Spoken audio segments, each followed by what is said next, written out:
U.S. jobless claims declined to 444,000, a new pandemic low.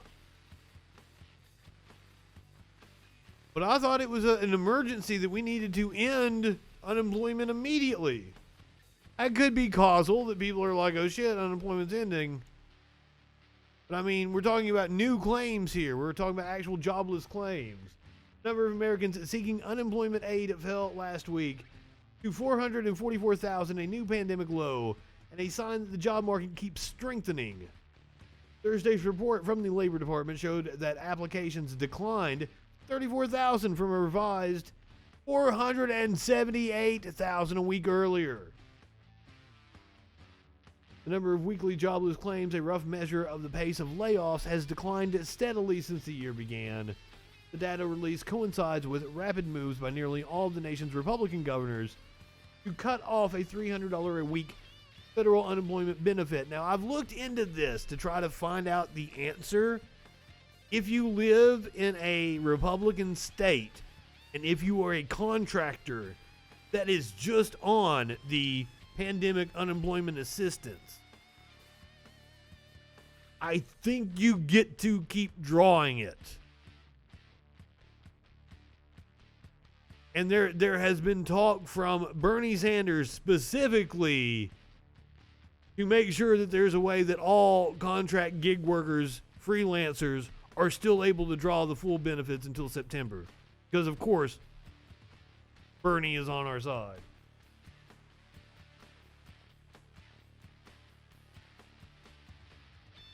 But do not hold me to, it's very confusing, the wording of whether if you are just on the federal unemployment, you're just drawing the $300. It seems like you get to keep it. However, you're going through the state system in order to draw that money. So it is also likely that governors have control over it. 22 states from Texas and Georgia to Ohio and Iowa have acted to block the federal government's $300 weekly payment for the unemployed, according to an Associated Press analysis. Two more states, Florida and Kansas, are considering doing so. Those 24 states all have Republican governors and legislatures. Employed Americans have been able to receive the federal benefit, which was included in President Joe Biden's $1.9 trillion financial rescue package, on top of their state jobless aid. So that's the thing, that's on top of the state aid. Contractors are only drawing that $300. Combined, the cutoff of federal jobless aid in the states that are targeting it would reduce unemployment benefits for 3.5 million people, according to Oxford Economics. About 16 million people were receiving unemployment benefits during the week ending May 1st. That is down from 16.9 million in the previous week. And it suggests that some Americans who had been receiving aid have found jobs. Eliminating the $300 a week unemployment benefit is among measures the states have taken to restrict or eliminate jobless aid and press more recipients to seek work. That trend gained momentum after the April jobs report released earlier this month. It showed that employers added far fewer jobs than expected. Now, this was after March, which was higher than expected, in part because many, quote unquote, couldn't find enough workers. Hold on, I think I have a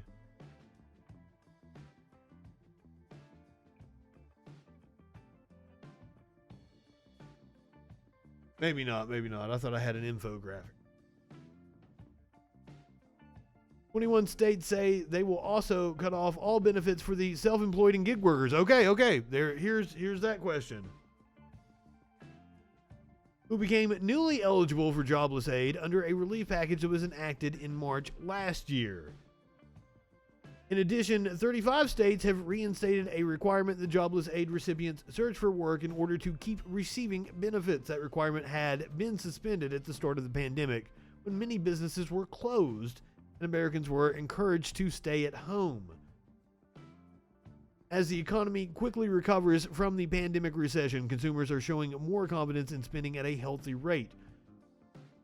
Data from last year showed that the unemployment benefits were a boon to the economy and kept it going.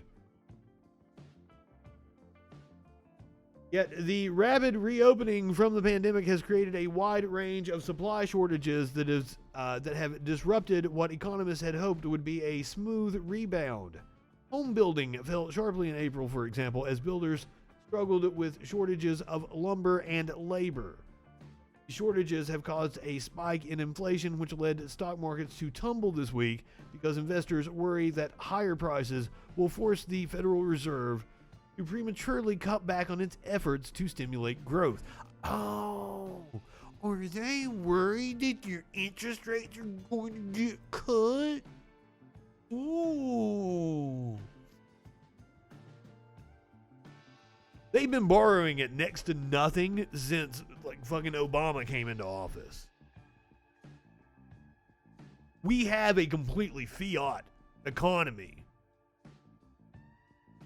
Fed officials have stressed their belief that the accelerating price increases are temporary. Yeah, but the minutes of their April policy meeting released Wednesday showed that some Fed officials support a discussion at future meetings about dialing back their efforts.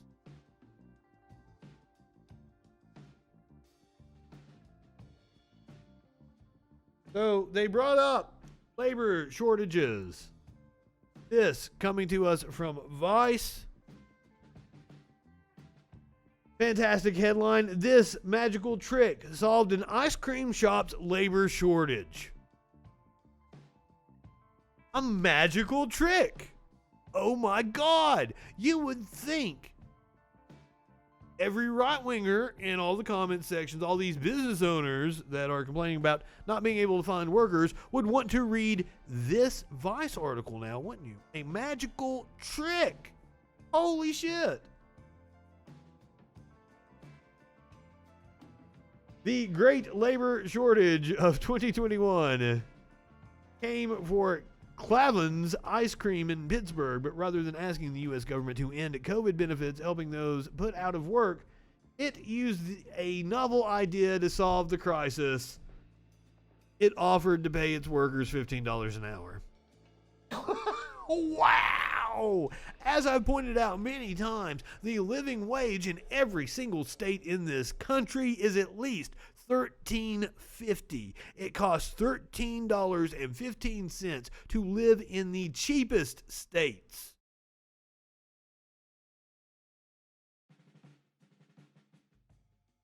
So anyone paying less than $13.50 is asking you to go into debt to work for them. It's just economics. And people said no. Co-owner Jacob Hancher told the Pittsburgh Tribune the store was struggling to find even one person to hire for a business that usually has at least 11 workers by the summer rush. So the parlor announced it would raise its minimum wage to $15 per hour plus tips.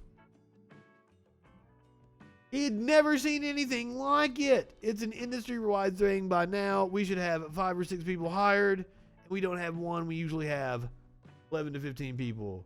The result, they received well over 1,000 applications in a week and staffed 16 positions practically overnight, they told MSNBC. Whenever I talk about raising minimum wage, I hear, yeah, but your local ice cream shop, they can't pay people more than $7 an hour. You can, you did, and it's working. Yes, well, first of all, I want to say thank you for supporting small businesses and having small businesses on your show.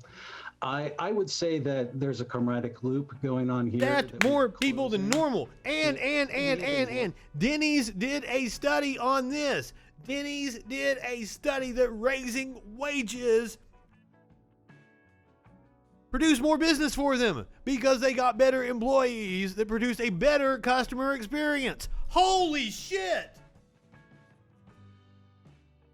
Who would have ever thunk it? Like that seems completely fucking obvious, doesn't it?